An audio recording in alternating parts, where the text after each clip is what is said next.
शहर का एक पार्क शाम का वक्त हुआ में हल्की ठंडक है। परिंदे वापस घोंसलों को जा रहे हैं। एक बेंच पर एक नौजवान लड़का आमिर किताब पढ़ रहा है। दूसरी तरफ एक लड़की ज़ारा अपने कुत्ते के साथ खेल रही है। अचानक कुत्ता भागकर आमिर के पास चला जाता है। ज़ारा हल्की हंसी के साथ, मुआफ कीजिएगा, ये बहुत शरारती है।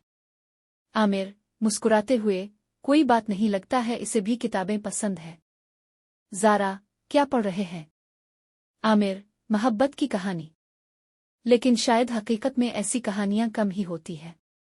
ज़ारा कभी कभी हकीकत कहानियों से भी ज्यादा खूबसूरत होती है।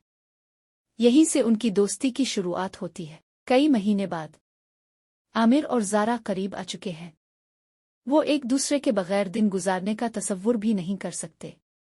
ज़ारा, आमिर तुम्हें क्या लगता है सच्ची मोहब्बत कैसी होती है? आमिर, मेरा ख्याल है कि मोहब्बत वो होती है जो हर मौसम में साथ दे, खुशी में भी और उदासी में भी। ज़ारा मुस्कुराते हुए, तो क्या तुम्हें लगता है कि हमें वो मोहब्बत मिल गई है? आमिर, शायद। शायद हम इसे मिलकर बना रहे हैं।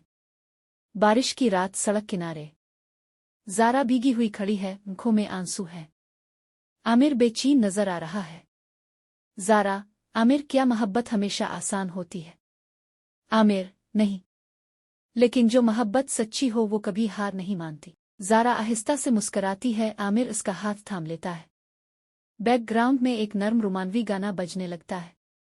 कैमरा आहिस्ता आहिस्ता ऊपर जाता है और मंजर धुंधला हो जाता है। आमिर और ज़ारा साहिल पर चल रहे हैं, हाथों में हाथ डाले, और सूरज गुरूब हो रहा है।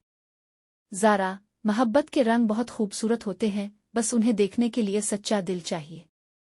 आमिर, और एक ऐसा हमसफर जो हर रंग में साथ हो। दोनों मुस्कुराते हैं और कहानी का इख्तिताम होता है।